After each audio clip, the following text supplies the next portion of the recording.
Okay.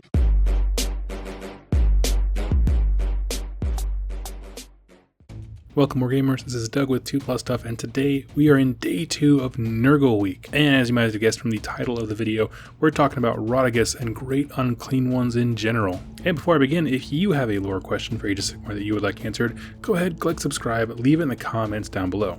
I read all your comments and will respond to as many as I possibly can, and I use them as inspiration for future videos, giving you the credit whenever I can. But let's go ahead and dig in to Rotigus, and we're going to start by talking about great unclean ones in general, and then kind of focus in on Rotigus, much like we did with the Scarbrand and Bloodthirster video. So what are great unclean ones? Well, these are generally the largest demons that Nergal has in his army. They have a physical form that largely resembles he himself, which if you take a look at the model, and I'll throw some art up here as well, you're looking at an extremely large, looks exceedingly overweight, just covered head to toe in pustules and scars and other kind of weird, oozing, gooey things. Now, their appearance puts them in a very stark contrast to their personality. Generally speaking, great unclean ones are very mirthful and eccentric.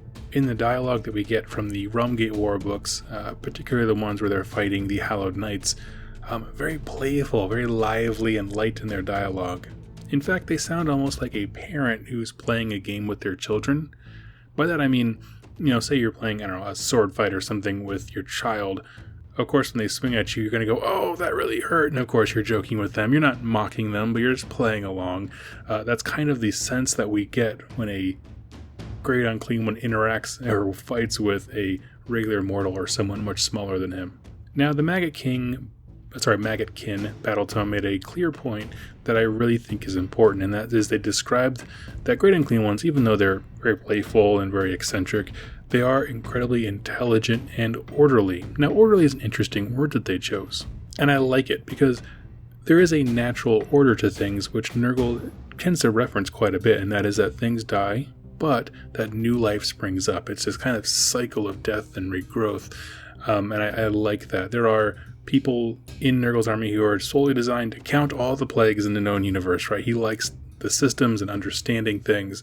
He's a very intellectual god, more so than I would say some of the other ones. It's the orderliness that you have from understanding how the universe works or is supposed to work without the emotional dread that comes with it. The idea of they can understand that things die, rot, decay, and then are regrown into 1,000 microorganisms, but there's no emotional revulsion to that thing. And of course, when you describe them as intellectual, these guys really act as sort of the mega bosses, the generals, however you want to describe, kind of the arch leaders of a faction. To date, they are the largest model for Nergal, both in terms of physical size and as well as just presence and leadership that we have for Nergal demons.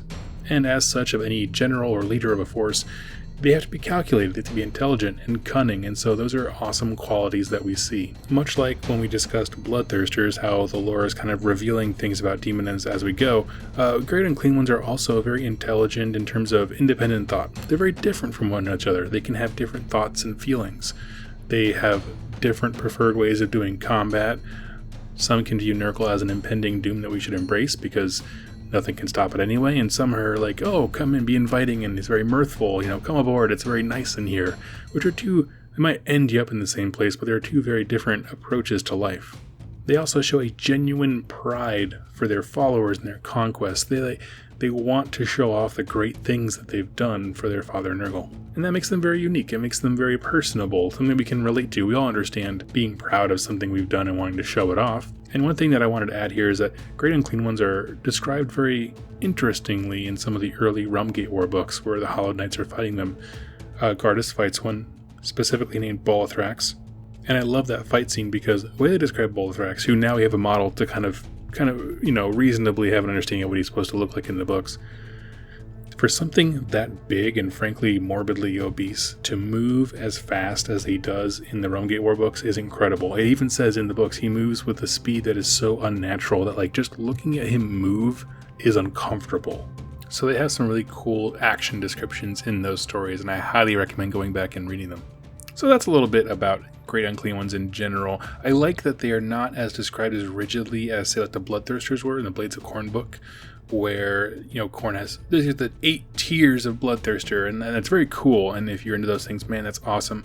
But I like how the Great Unclean ones are very fluid. They can kind of insert themselves in any kind of force, do really any kind of mission. They're very more independent sounding.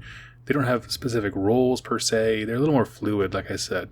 And if you're trying to build your own narrative and why he'll be in the army, you have a lot more kind of free range of ideas to add him in. So now we've talked about Great Unclean Ones in general, let's talk about Rotigus specifically.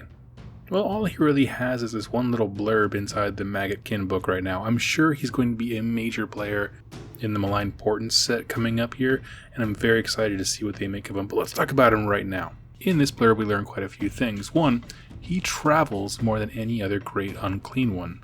This makes him somewhat unique. There's a lot of Great Unclean Ones and Nurgle people in general who are very content to kind of stay in one place and kind of, nurture their garden and their little piece of Nurgle's kingdom. But to travel, that almost makes him somewhat more of a pioneer rather than a garden keeper. He is described by Nerville himself as the most beneficent servant, meaning he's the most generous, most giving. So if you are described that way by what is notably a more giving and generous god, that means quite a bit. That's a lot of high esteem.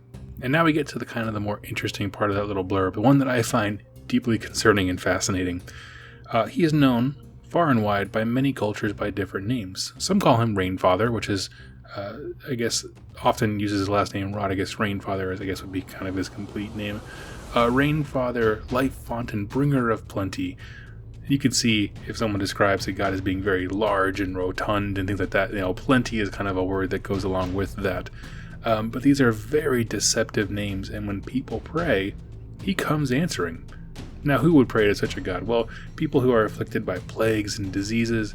When someone says, hey, you should really pray to the Rainfather, he'll bring some water to the land and things will grow abundantly.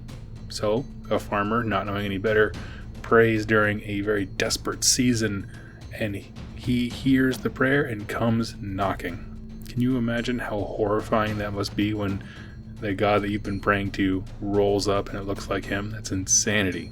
We know from the stories that we have from Malign Portents, the ones online for free, his speech is very deep and very labored, more so than the ones of Bolithrax in the Realmgate Wars. He's very unique sounding. In fact, the text actually says he sounds like he is choking back vomit, so there's this constant sickness to his voice.